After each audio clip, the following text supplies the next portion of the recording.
Before I introduce this week's guest, I just want to give a massive shout out to this week's sponsor. It's Gleason's Family Butchers.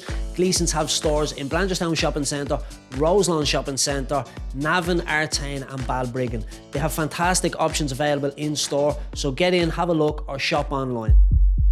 This is the Ger Conroy Fitness Podcast. For more, see gerconroy.ie. Angela, welcome to the podcast. Thank you, Brian. Thank you, Joe, for having me. No, thank you very much for coming on. I appreciate it. I know you're busy. Look, obviously, as you know, the podcast, I want it to be a bit different. I want to get members of the gym on, and I want them to talk about their experiences and what it was like for them, the thoughts of joining the gym and when they actually came in, and just your thoughts in general around fitness. And I know there's so many people that can listen to this podcast like they have other podcasts, and they've been very relatable to other people. And I just want to kind of get your perspective on things as well. Is that okay? Yeah, that's absolutely perfect. So look, basically, you're a member of our gym pretty much, I suppose, since day one. But like before that, had you been into fitness before you joined their gym? Do you know what? I was the complete opposite of the person I am now, because many, many years ago, I had a weight problem, and it was a remark that was said to me at one stage. And I think there's always a time comes in your life, whether it's a remark or something that makes you think that you need to do something about your health and fitness. And going back to 94, when I left college, not a lot of people remember 94.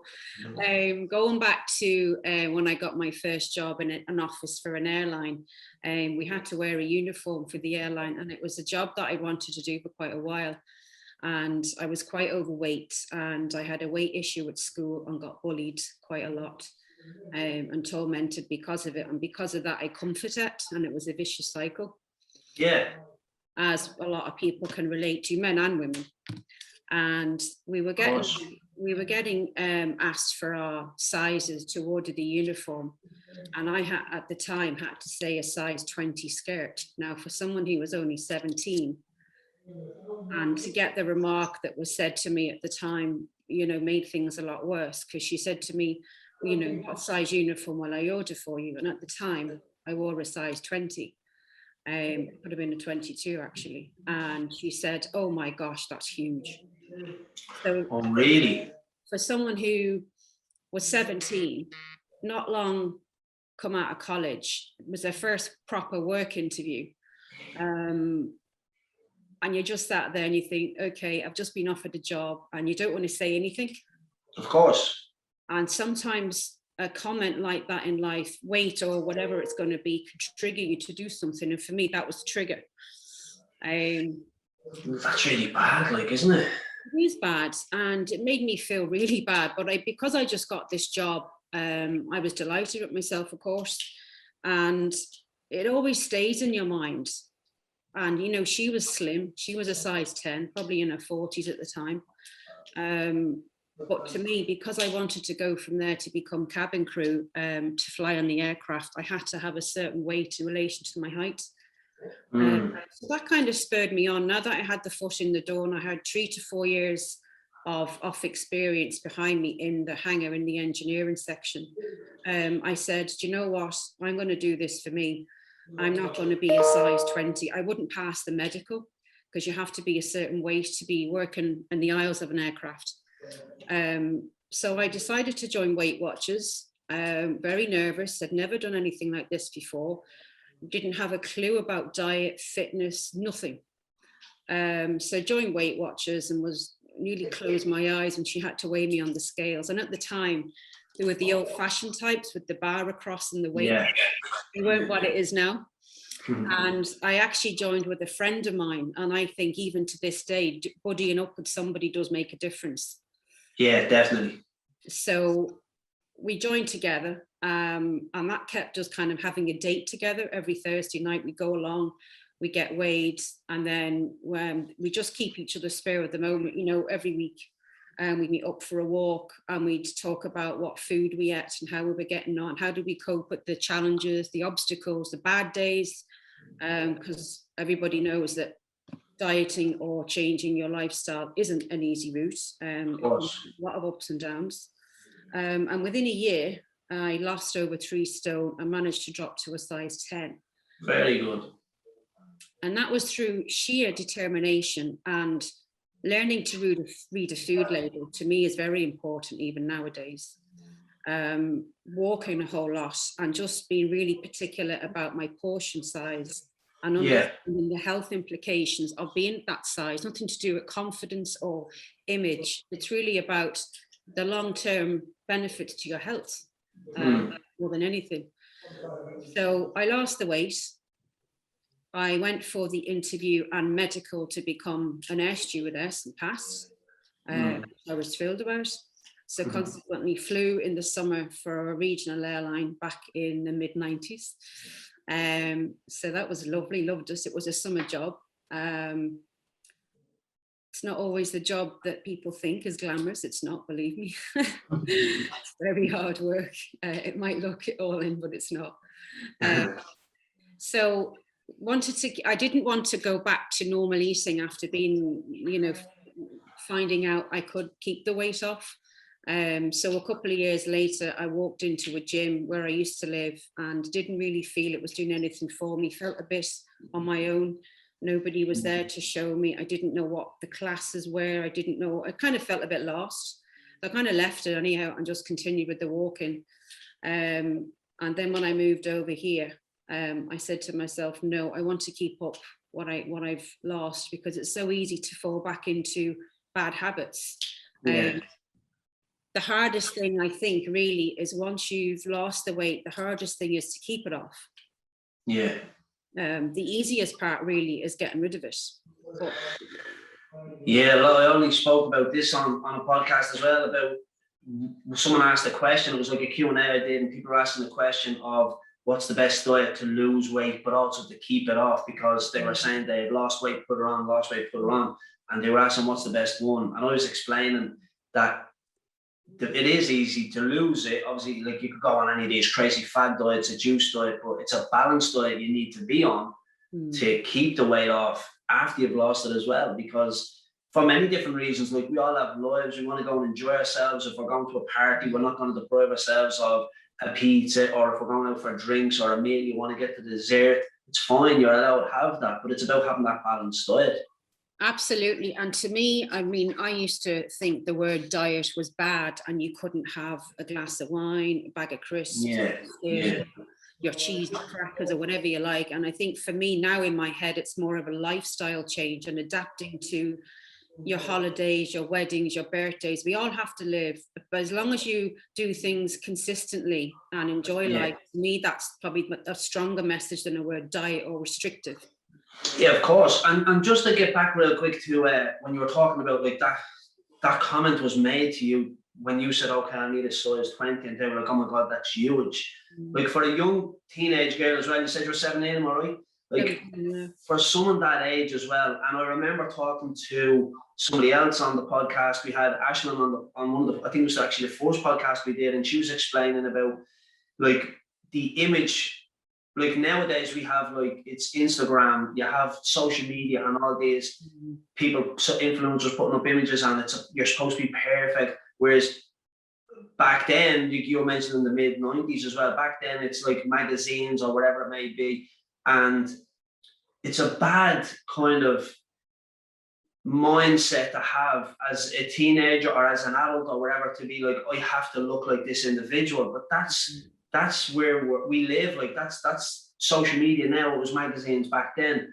How dangerous can that be?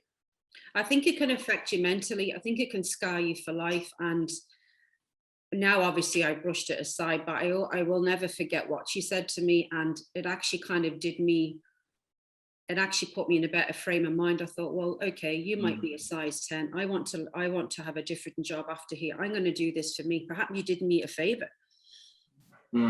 But I'm so glad that back then we didn't have social media and the internet and all this, the cameras and videos.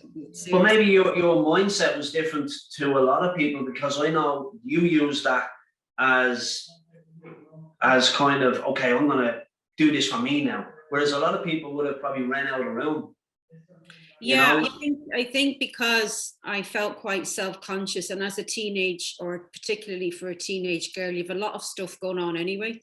your development physically and mentally. And, you know, most of my peers at college and at school were, you know, size 8 to 10 and attracting boys and looking well and all this. And we all want to feel included with these people.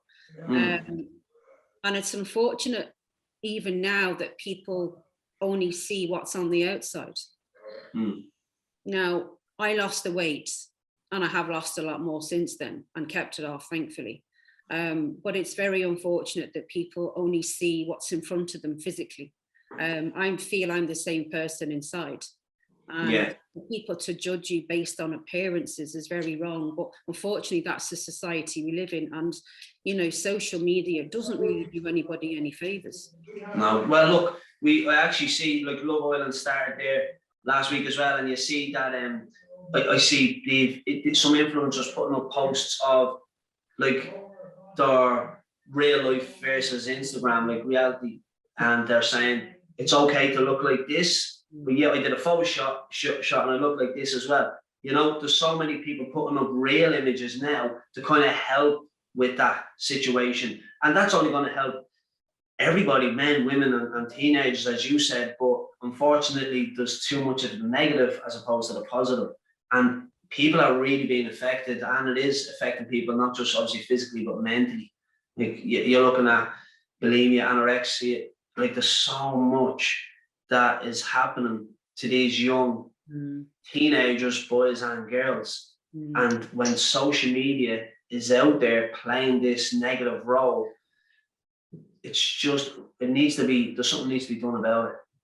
Yeah, there does, especially the younger groups that will literally take it to heart and be bullied. And as a consequence, we know what can happen at the very end of that. It can be heartbreaking and devastating for families. But I mean, I follow a lot of really good influencers on social media that would be in and around my own age, are trainers, have families, are real. I certainly don't follow these look at me types. I follow the likes of, you know, Davina McCall, yourself, Mandy Platt, all these ladies who have gone through the journey the right way. And they're trying to educate men and women of a similar age. Look, this is what can be achieved.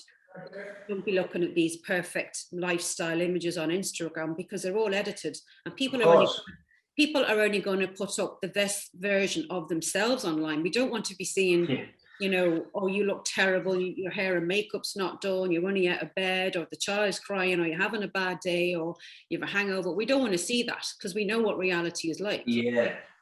And that's the thing. And like you said, I actually, again, we spoke about this before, people put up the best version of themselves, and that's why you have to understand social media isn't always real. But we're adults, we've gone through things in our life and we understand that it's not real. But this is the big problem. The teenagers don't understand it's not real. They see an image of a celebrity and they're like, oh my God, they look like that, not realizing that it's Photoshop, not realizing that even if it's not Photoshop, they have a person trying to live with them. They have nutritionists, chefs living with them, you know, because they're celebrities, they're training for movies, whatever it may be. And obviously then there's the other side of it where it is just Photoshopped, you know, and it was on magazine covers back in the day. Now it's literally all over social media. And we are old enough, as I said, to kind of realise that it's not real. But this is the big problem. I'm talking to parents all the time about their kids, and their kids don't realise that this is fake. It's not their real life. You ever see pictures of people on social media and then you see them in real life and you're like, oh my God, that doesn't even look like them. You wouldn't recognise them. It just makes you wonder how much of their other aspects of their lives are filtered and edited, not just physically. Of course. And that's the other side of it as well. Everybody, as you said, puts up their best life. And why though? Why would you put up, obviously people want to look good in an image, but why use a filter, for example? Because you're going to look better. I think it's to do with pressure and who they're trying to influence and what age group is going to be attracted to this. You know, and when I put up photographs for my business or for my own personal journey, it could be to do with the dumbbells or it could be to do with me. And I just think, you know what, just put it up, because what's the point in trying to pretend someone you're not? You know, I've never been a typical gym bunny ever. In my mind, looking at social media, certainly the last few years, I thought you had to be this perfect size 6, toned, tanned, perfectly made up. And when you see these images on Instagram or the other channels, that's what you're led to believe. And people are following these fake, false people, and it's not real. You know, when you walk into a gym, certainly your gym, that's not what you see. You don't feel unwelcome. You don't feel that I can't walk in here because I haven't got the body that's portrayed online. Yeah. And that's the thing. Like, we have to understand that, and we have to kind of try and, like, even on our social media, obviously this podcast as well, it's basically trying to help people. That's what we're doing it for. We want people to understand, and we want teenagers to watch this as well, or if parents are watching the show to their teenagers, to let them see that social media can be very, very positive, and we can do really good things on social media to help so many people, but it can be really negative. But when you see something negative, you have to understand that not everybody is perfect. Not everybody puts up their best pictures. And there's so many different examples of that. And like I said, there's influencers in the last couple of weeks now, the last week, I suppose, since Love Island started, and they are saying, here's me on Love Island, okay, and here's an actual picture of me today, and here's a picture of me yesterday looking the opposite of today, but that's because I was in a photo shoot. So it's not actually real. And here's me with my makeup on now. And that's the content that I want to see being put up, because it's going to help these teenagers to realize that, okay, it's okay to look like this. It's okay to feel like that. And there's not pressure.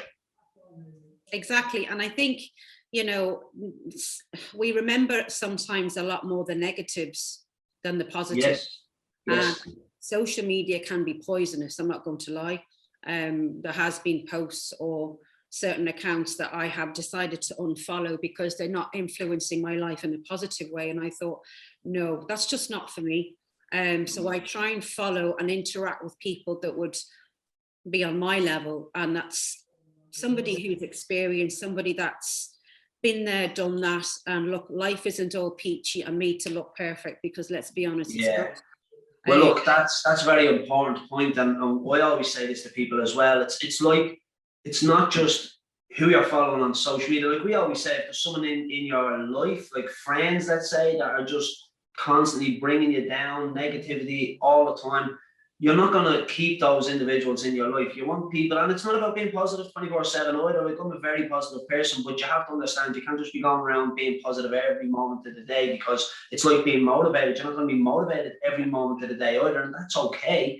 Yeah. But we have to understand, if there is someone in their life and they're just bringing negativity to us all the time, and no happiness, no positivity, you're not going to keep them in your life. So it's the same for social media. Why would you follow someone on social media that are putting out bad content, negative stuff, making you feel bad about yourself because they're showing their six-pack or this or that, or photoshops or filters, everything? Get rid of them. Exactly. And I think that needs to be filtered down to a lot of the younger groups, but unfortunately it is a lot to do with peer pressure and who they're hanging around with and what's the latest trend. I mean, I don't know half of these celebrities that people follow. I wouldn't have a clue. And it's not a bad thing. I do interact with an experienced lady trainer in England. She's a personal trainer, and she's excellent. And I would interact with her posts and agree with her and comment. Yeah, that's good. Because it's important that somebody's put up something useful that you can relate to, whether it's to do with your mental or physical or spiritual health. Which a lot of people don't really kind of go down those routes. It's not just about look at me and how slim and toned I look. For me, it's all to do with your mindset, and it's trying to get that message across to people. Look, you can only do things for yourself, no matter what it is in life.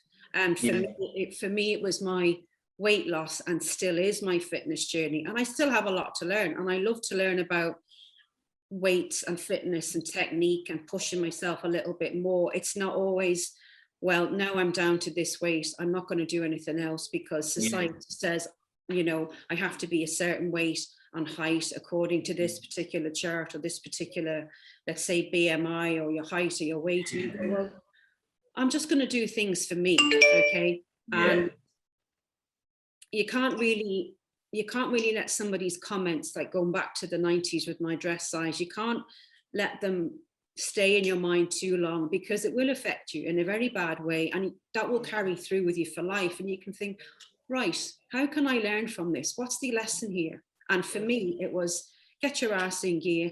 If you want to have that particular job, you are going to have to do something about it. Nobody can do it for you.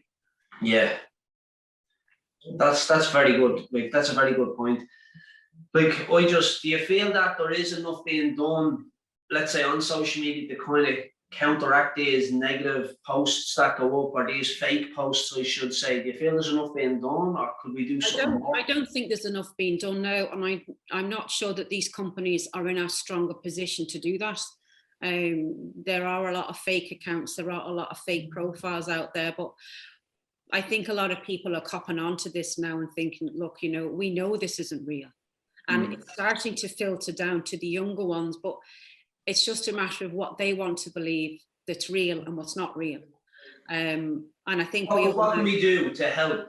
What can we all do to help to show the teenagers, for example, that social media isn't always real, and people do put up their best lives and their best photographs and everything else? What can we do to kind of get that message out there? I think it would be important if the schools or colleges were to include that in some sort of curriculum, be optional or otherwise, because we get taught so much in school that is useful, like tools for life.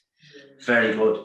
But going forward, you know, we need to be taught about our mental health and our physical health, and not just about maths, English, history, English, Irish, whatever it's going to be.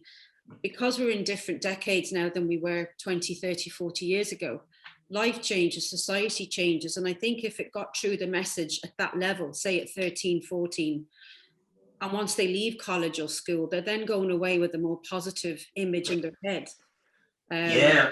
That's a very good point, Angela, because you're talking about, like, nowadays, like, a lot of people are talking about, there's still stigma around mental health, but not as much as there was. There's still a lot of stigma obviously around, but obviously not as much as I said. But I feel a lot of teenagers don't even know what anxiety is, don't know what depression is, and they think they're bad words. It's not a bad word. It's not. But they need to understand what it actually means. And that is what you're saying. We should be teaching stuff like that in school.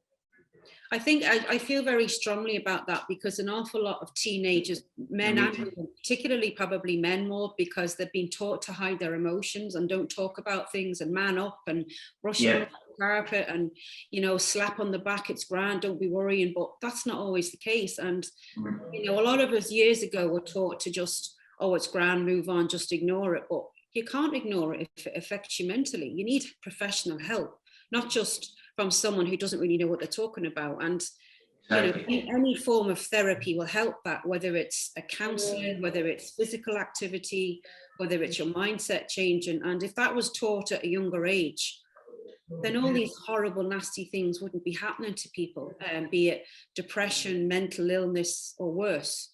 And I think if they're just leaving college and school and just going straight into a job or their next path in life without having the key skills to handle these problems, it's just going to continue, you know? Yeah, it's about just teaching, educating the kids on this type of stuff. And look, adults need to learn about this. There's so many adults that still don't understand it. They don't know what a lot of people have anxiety. There's different levels of anxiety, obviously, but a lot of people have it really bad and they don't even realize they have it. And sometimes they will never know until it's actually pointed out to them. But how can it be pointed out to them if they don't talk about it? Let's say so many people will be depressed and not realize they're depressed either. And again, there's different levels of that. So many people, like, you look at postnatal depression is a big one. When women have kids, obviously the hormones are all over the place and they don't even realize what's wrong with them for a start. And when they do realize what's wrong, when it's explained to them, they will be like, do you know what, this is actually okay, this is normal. So it's okay to feel a certain way.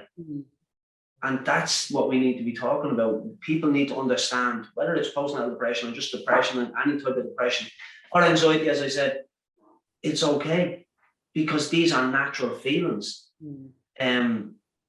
in some ways, you know, they can be natural feelings, and it's okay. Like, we all need a bit of anxiety. We all need to feel anxious sometimes, but it's how to deal with it, and the thought process of being depressed, and how to kind of evaluate everything as well. But that's where the professional help comes in. Absolutely. I think for the first 2 years of my child's life, I think I did suffer PND, postnatal depression. I never decided to get it actually diagnosed. And for the first 2 years, we were here with a child, and I didn't know what I was doing. You know, first kid, having a clue, this doesn't come with a manual, don't know what I'm doing. On my own most days. And I think, okay, what do I do? There's no one here to help me. This family isn't in the local area. So for the first 2 years at home, I'm not going to lie, it was a massive struggle. The weight did actually go on a bit more than I would have liked, as well as the baby weight being shifted, because I felt like that I did drink a little bit more than what I would have liked. It could have been 4 or 5 o'clock in the afternoon, and I'd open a bottle of wine and finish it that night. And, you know, I'm not going to lie, I'm going to be open about it. And it wasn't a good time in my life. And I just think, how did I get through those 2 years on my own? Hadn't a clue what I was doing. And some people are very fortunate to have their family on their doorstep, or they have siblings, or they have close-knit community, or they have relatives or help. So I remember going around Blanchardstown with Keane and the buggy, desperate to find a creche. And just, you know, I had a lot of dark days. There was a lot of tears, and there was a lot of I suppose it would have been anxiety or a form of depression, but not really known, because I'd never had PND or been diagnosed or what was going on. And with the first baby, you haven't got a clue. Is this normal? Am I normal? You know, what do I do? So I remember going into a creche and eventually getting him a space, and he's still in there actually today. They've actually kept him on, you know, as after school and summer school. So it is a godsend. So when he was 2, I decided then to do something, and I thought, I can't go on like this. I don't want to go into this big black hole. So I employed a female personal trainer to come to the apartment, and she specialized at the time in women who had a baby. Which for me was probably the best starting point, because I didn't really, you know, when you just Google personal trainers, you haven't a clue. Are they insured? Are they any good? Do they get results? Oh, they just after your money? I didn't have a clue what I was doing. So now that I had this free time, that the child was in the creche a couple of days a week, I thought, right, okay, we've done it before. I need to lose a stone or 2. So the wine was dropped, the water came in, the walk started, and the lady came to the house about, I think she started with me 2 or 3 times a week just to really get me going. And my God, did I struggle and puff and wheeze and breathe. I was in an awful state, you know. So that carried on for maybe a year or 2, and I was so chuffed with the results. And she taught me not to get obsessed with the scales. She taught me to get obsessed with more measurements, how you feel inside your head, how your own, how do you feel about yourself? Don't be worrying about a number on the scale. And she's right to this day. And that's exactly what you should be worrying about. And even a few minutes ago, you said when you were at having a baby and you might be feeling a certain way, you're asking yourself, is this normal, or am I normal? And when you said that, there's so many times you hear people saying that, because when they don't know what's wrong with them, and when I was saying a minute ago about people don't know what anxiety is and depression is, and there's something wrong with you, but you don't know what it is. But people really let that get to them, and all they need to hear is, okay, well, this is actually a little bit of depression, or this is a little bit of an anxiety, I should say, but it's actually okay, and here's how we're going to deal with it. People, when they don't know what it is, they do feel like they are not normal. But we are all normal. We all have these issues. No one's perfect, like we're talking about. It's okay to feel a certain way. Exactly. And I think once you speak to somebody who has actually gone through that journey and that process of healing, you go, oh, I wish I'd said something earlier. It's always the case, yeah, always. I wish I'd known you then, or you've been you've been a guardian angel, you were sent to me for a reason, and your life just changes. Because you realise that you're not the only one, and I find this, and obviously you're talking about like women have to having babies. Like a lot of my clients would be women after having babies or whatever, and it's a big thing to happen to an individual. Like it's very traumatic as well. Some labours are better than others, obviously, but the hormones are all over the place. Of course, there's going to be some sort of problems that can arise after having a baby. When I'm talking about mentally, but it's normal. It really is normal, and it's okay. And okay, it doesn't happen to everybody. That's fine. Thank God it doesn't happen to everybody. But if it does happen to you, and there's someone listening to this and they're feeling that way, I'm delighted you're at the putting your story across there. I didn't know we were going to talk about that actually, but it's very important for everybody to see that these things are normal, and you are normal, because like what is normal? You know, we're all normal. None of us are normal. There's no one perfect. We're all just human beings trying to get through it each day, and it's okay to not be okay, as they say. Exactly. And I think the more we talk about it, the more the stigma will disappear over time about, look at, please talk, for men and women. I'm really not specifically drawn into postpartum depression, but particularly men who might suffer in silence. Yeah. Speaking to people who have either been on that side of the fence or have supported someone through this dark hole to come out and see the light. Yeah. Unless you've experienced it or seen it, it is hard for people to understand, but there is help there, be it family, friends, the gym, or whoever it's going to be, or professionally. And I think we'll all take help as and when we feel ready for it, because there's nothing worse than somebody trying to get you to talk when you're not ready. Yeah, of course. And sometimes people feel, and look, we talk to many different people all the time about these type of things, or issues they might be having, or things they're going through. And again, there's podcasts we've done on mental health and depression as well. And you see when people say, like you said a minute ago, if only I had said something sooner. Everybody thinks like that because they don't realize how much talking can help. And I do get that, okay, well, I'm not ready to talk about it right now, but maybe tomorrow, maybe the next day.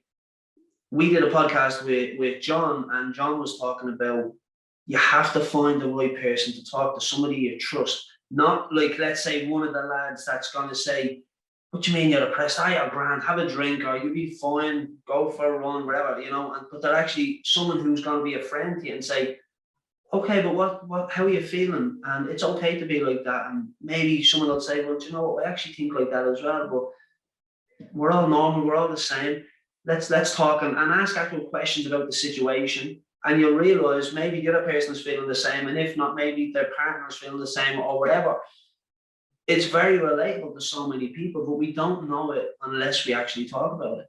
I haven't heard one person ever say to me, I opened up to this person and they just were like, no one has depression, no, everything is fine. It's not like that. There's so many people that say, when we spoke to this person, it really, really helped. No one ever has said to me, we spoke to someone and it never helped. And I think also, if you speak to somebody who's not the judgmental type or the critical or negative type, you're onto it there, because the last thing you want to do is upset, say if it's upset a parent or upset your partner or a sibling. I don't feel there's any harm in talking to a neutral party that wouldn't really know the ins and outs of your life. Sometimes that can be a blessing, other times it's a curse. And if you speak to somebody neutral, be it someone that you might not see all the time, or even if you decide to go down to see a psychotherapist, they don't know your background, they really don't know your history. It can be better, say if I was talking to you or my trainer in the gym, or, you know, and it would be amazing then when you do open up the neutral advice that you do get. Yeah, and that's just depending on the individual. Some people might like talking to their siblings, other people are work colleagues, other people are just their friends, and other people are, it's a personal trainer, it's an actual counsellor, whoever it may be. But the key thing is try and talk to somebody, full stop. Just talk to somebody, you know. The worst thing you can do, and you know, I'm not perfect, we do bottle things up because we're only human, and we don't want to be judged. And that's the big thing. Again, it's society, it's judgmental, pressure, it's image, it's everything. And we shouldn't feel like that. But unfortunately, a lot of us do. And this is a lot of the problem. This is the blockage. highlight this non-communication, and we would rather live a perfect life on the internet, which is not a perfect life on the internet. Because it's not real, that's why. Not real. It's fake. No, but look, I'm really glad that we're actually talking about that, because like I said, the whole reason of the podcast, Angela, is for people just to listen to them, watch them, whether it's on YouTube or the audio platforms, and they realise that, okay, I'm actually similar to that person, or I've felt like that before, or they can relate in some way. And it just, we're trying to obviously help people to let them see that it is okay to feel a certain way, it is okay to think a certain way, but it's okay not to be okay, as we're saying, you know? Exactly. And I think that's the big key thing that a lot of people struggle with. And until that message is brought out more broadly, then people are unfortunately going to just keep it to themselves. But my turnaround point, I suppose, what have I been now? Member of your gym for 6-7 years. Yeah. And again, I was driving through Mulhudder. I think I was getting a coffee or something. And I just went for a spin, and I just needed a bit of headspace. And Mulhudder is not too far from me here. And I seen this massive sign up, which is still there now, with your company name and with pictures of women and men who had gone through the fitness journey. Yeah. And I kind of felt a bit lost, and I didn't really know a lot of trainers in the area, and I didn't know certainly any gyms that didn't feel intimidating. And I seen this sign up, and I went home and I'll Google him, see what he's like. Onto the internet. I came home, opened up the laptop, had a cup of tea, and I went, "Oh, sounds all right. Yeah, we'll go and see him." So then I think we were talking on email, and you said, "Oh, pop up for a complimentary consultation." Yeah. With yourself, with the actual owner of the gym, which to me meant a lot, not just pawned out to someone else. And I remember seeing the sign and going, maybe that's a sign, literally, that the next step in my journey. But because I'd had a few female PTs at home, I knew what was involved working with a trainer. And I remember walking up the back stairs, which I think are now closed. That was the original entrance, Exactly, that's how long I've been there.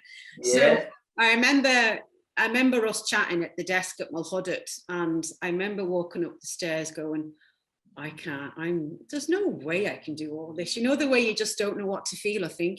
Of course. And having the weight issues in the past, and knowing my fitness, certainly cardio levels were 0. I didn't know what a barbell or a kettlebell or a dumbbell was. And having that chat then put me more at ease. And I came home and I didn't really have to think much about it. And I said, do you know what? Let's go down the route of having a trainer, because I've had a trainer before, the lady trainer in the house. I would feel comfortable on a one-on-one to start with. I can't put myself in a group environment because I wouldn't feel comfortable. So I remember myself and yourself had a PT at the start, and I nearly died. Oh my God. A lot of it's just the thoughts of doing it as well. Yeah, it's the thoughts of doing it. And going up the stairs and not being able to do it. And then when you go and do your first PT, you realise, you know, running on the spot and pushing the prowler and the ropes and all this, hadn't a clue about technique or these words or methods or anything like that. So I thought, you know what, just keep with it. You've done it before, you're in a gym. And I thought, if I go down the one-to-one route, I don't have to be in front of anyone. So then you assigned me Glenn at the time. And I think I did a year or 2 with him, and I felt progress was a lot better. And I taught a lot more about technique, method, reducing body fat, to do with measurements, to do with equipment, and how to get the result that you want. So I didn't have a clue. So that went really, really, really well. And obviously then he got a promotion into management, and I'm now with Kieran. Very good. Which I've got a PT tomorrow, actually, in Matopa. So for me though, you know, going down the PT route was wonderful, and I still do like it. But I remember Glenn saying to me at the time, we were doing a one-to-one in the studio, and at the time the studio was there rather than the gym. The gym wasn't there. and people were waiting outside to come in to do, say, box fit or strength and conditioning or whatever it was. And he said to me, would you not try a class? I said, yeah. There's no way I would be able to keep up with them gym bunnies. There's no way. And I felt really, no, I can't look at them. They've been here. They know what they're doing. I haven't a clue. So I kind of hid away in the studio with the trainer that no one would see me and see how my Bosun fitness wasn't great. So I said, no, I won't. And kind of after a while, we were talking about it again. And I said, oh, go on, then I'll try it, just to really ever stop talking about it. Yeah, okay, I'll do it.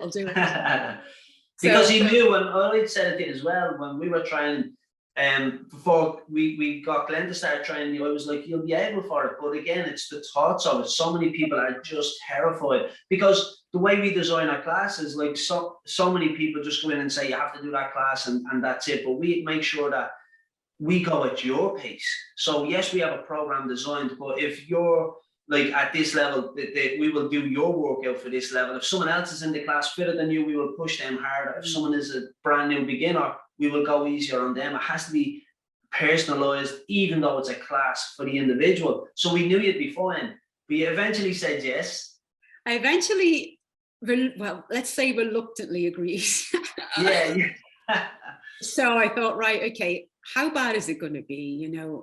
Well, after the first class, I remember just panting and puffing and going, right, I've had enough. I'm not doing this. I'll just stick with the trainer. And I kept up the PT and the classes. I think I kept up 2 PTs a week just to keep me on track and accountable, which for me still is a big thing. And I remember doing the classes and I remember thinking, do you know what? It's not that bad. It's mostly women here in the same situation as me. Some older, some younger, some not as fit, some much fitter than me that know exactly what they're doing and what a burpee is. Right now, me and burpees are getting on. We didn't really get on then. We had a lovely relationship, I think I did 20 yesterday in Jordan's class and I went, you couldn't even do 1 6 years ago, There you go. So it's all about progress for me. And even now, looking back, I'm so glad that he did push me to take me out of my comfort zone, because we all have our comfort zones and we all want to do things that we're used to. Yeah. And I'm actually glad he said, look, try the classes. And even to this day now, I mean, I make a date with myself on the studio workout or whatever I decide to do. And I fill the diary for the week ahead. And that's my time for me. Yeah. And I've made a date with myself and the gym or the studio or a workout of the trainer. And I just put the headphones on and I just get lost in it. And that's for me. Or whether it's with the trainer and it's like, no, you've made an appointment to be with Kieran or whoever it's going to be. He's making the effort, you make the effort. And that's brilliant. And I love that because I actually spoke to somebody only last night about this as well, about joining the gym and making time for yourself. Because if you have an appointment with a doctor, you will go. If you have an appointment to meet your personal trainer, you will go. But you're not going to have a personal trainer 5 times a week. No. But if you're meeting Kieran on a Monday and you want to go to the gym Wednesday and Friday and Saturday on your own, you have to put it in your diary to say, okay, that's my appointment for myself with myself, and go to the gym, because that's how you're looking after yourself physically and mentally as well. Because like I said, so many people say, I will go to the gym tonight at 6 o'clock, and then 6 o'clock comes and look for every reason to get out of it. But you wouldn't cancel with your doctor, you wouldn't cancel with your personal trainer even. So why cancel with yourself? You wouldn't cancel. I mean, if I was meeting a client, I certainly wouldn't cancel with the client to meet a bride or whoever it's going to be. And yeah, it's like anything to me. Now, this might sound a bit harsh, but people do things that are important to them. Yeah, of course.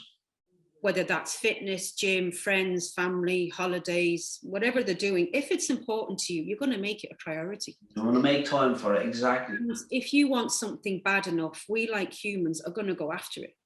And this is what I always ask people, like you're saying, if you want something bad enough. So if you want, like you wanted that job, so you worked really hard and you made sure you wanted to lose that weight, to feel a certain way, to get into a certain uniform and to be able to get that job. But what are you going to want more than to be healthy? And it's not about being a gym bunny and having a 6-pack. It's about being healthy, both physically and mentally. I keep saying it. What are you going to want that job more than you're going to want to have your health? Are you going to want to have that to have anything. You're going to want that car more than you're going to want to have that health. Yeah, and I Surely think not, you know. And I think if people can have the latest designer gear, you know, the latest car, the latest trainers, or have their hair done, or whatever it's going to be, to me, mental and physical health, yes, is important, and the most important investment you can make is yourself. Of course. And you're the only one that can do these things, whether it's fitness or whatever it's going to be. And training your mind is the biggest thing. Now, you know, in a class, they might say, right, I want you to do 20 push-ups, and you go, what? You've just said, no, you can't do them. So your mind's going to go, no, I can't do them. But if you've got a trainer standing over you and encouraging you and supporting you, you've done them, because someone is egging you on and helping you. Yeah, and look, the other side of it is, and most people don't realise, they literally think, oh, well, if he tells me to do it, I'm going to do it. No trainer, he or she, no trainer is going to tell you to do something that they don't already know that you can do. Yeah. Like we are testing people even when they're warming up, we're looking at their mobility. But obviously we know you, Glenn. I was training you, then Glenn was training you like twice a week. He knew what you were able to do. Whereas if we meet someone for the very first day, I don't have like a program designed for them because I've never met them before. And even if I've met them before, I don't know if they're able to do a squat, they're able to do a deadlift, they're able to do a press up, wherever it may be. I need to assess them. So the first session is an assessment. And it's an assessment for you. It's not for me, it's for you, because I'm not going to give you a program at level 6 if you're only level 5, because it'd be too hard. But I also won't give you a program at level 4 if you're level 5, because that'd be too easy. Exactly. But that's the thing, people don't realize that. Like, how many times have you said to your trainer, or has someone said to me, oh, well, I can't do that? Of course you can do it. So try it. And then when they try it, they're like, how could I do that? You know, it's because we know by assessing you that you can actually do it. I remember I was in the gym recently, or prior to lockdown, I think it was last year, and in Mulhudder, you've got bars over the window, like monkey bars, I think they're called. I don't know the technical term. And yeah. I remember there was a competition, a little competition about people who could hang the longest, literally hang with your hands at the top and dangle. Hang tough, yeah. Yeah, I knew there was something. And Chris said to me, would you not go for that? And immediately, of course, the fear set in. I can't do that. There's no way. Should fellas there like 6 packs and muscles? Of course, there's no way. And he goes, go on, try it. And I said, no. Well, I came back the following couple of days, and he said, will you go for it? Go on, you just try it. I said, do you know what? I will. Yeah. So anyhow, I went over, and the fear of God is setting in, I'm going to fall right in the face here. Jesus Christ, who's going to catch me, you know? So anyhow, he's put his stopwatch on, and there was a box under me. So I know if I let go too early, or if I felt I just couldn't do it, then I wasn't going to fall flat on my face onto a concrete floor, you know? Yeah, of course, yeah. Go on, try it. So I said, you know what, I will. And I was all psyched up for it. And I think for the first time I tried it, I got over a minute, and I went, I didn't even think I'd get 10 seconds. You see, there you go. And I was going to ask you, how long did you actually think you were going to last for? Because so many people. I think on the second go, we tried it again a few days later. He happened to be there, and that was a sign. I thought, oh God, can't get out of this. You do. Yeah. So, I think I was literally dangling for a minute and a half, minute 40 seconds. Oh, brilliant. But it's that, you know what it is? It's that extra bit of someone knowing you can do it and changing the way you think. Of course. And that's what it's all about. That's what we're here for, you know. But it's just about motivating, encouraging people, and just helping them. But like I said, not asking them to do something that they can't do, you know. Exactly. And I think, you know, once we accept that it is a lot of our awareness in our minds, then it will just follow through, and you will want to make yourself better. You will want to develop to the next stage. Or can I lift another 2? Can I lift another 5? Can I hang for another minute? Can I do 20 push-ups instead of 10? And if somebody knows it's in you, but you don't, well, if you've got a good trainer like I've had with your business over the years, then if you found someone who can believe in you, then you can believe in yourself, you know. Of course, look, that's key. I love that as well. It's very important that you have people that believe in you, but it's very important to believe in yourself as well. You have to. Like, I believe that anybody can achieve anything. It's not me trying to be like positive and Mr. Motivator. It's literally, I believe anybody can achieve anything they want. They just have to want it bad enough. That's all.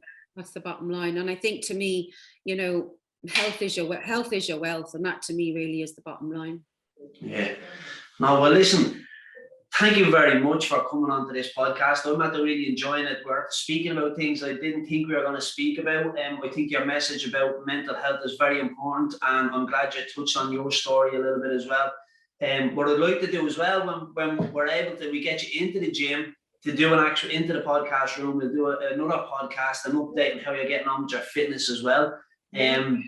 And also, just before you go as well, can you talk to me, because you mentioned Drill Quick, the business, can you talk to me about your business? Because I know you have a very important company and you help so many people, including some of the members as well. But tell everybody else what your business is. My business is called The Wedding PA, and I'm a qualified insured wedding planner, and I've been a PA for probably the best part of 20 years, up to CEO level in multi-industries across the board. And I wanted a business name that would reflect exactly what I do. And the Wedding PA was born a few years ago. So I plan weddings for clients, and I also offer a service that's on the day. So if clients were getting married and they wanted to plan everything themselves, they want somebody on the day to coordinate absolutely everything for them on a personal level. Yeah. So my job would be to come in 3 or 4 months out. I'm just literally looking at 4 files. I've got 4 weddings on here at the moment I'm doing. My job would be to be there for them on a personal level.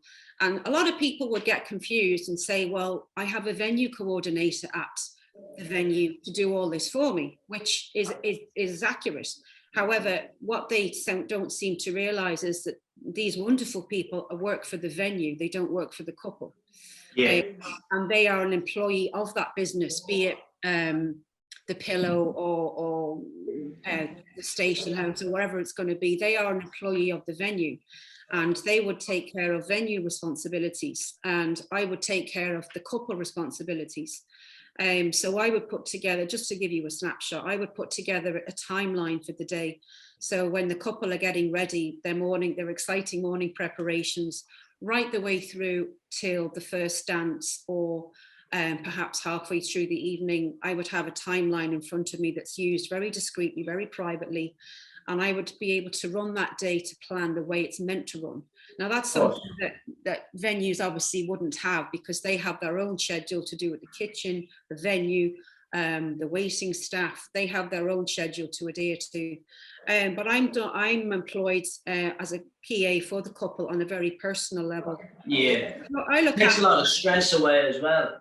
It takes all the stress away, and there's 1 or 2 weddings now I'm full planning this year. An email just popped in there to book something else, and I'm involved from the very start of their engagement right up until the night of the wedding, when they have their first dance. So I would also present a shortlist to my clients. If you said to me, oh, Angela, we really need a photographer for this date, and I can say, well, these are my top 3 or 4.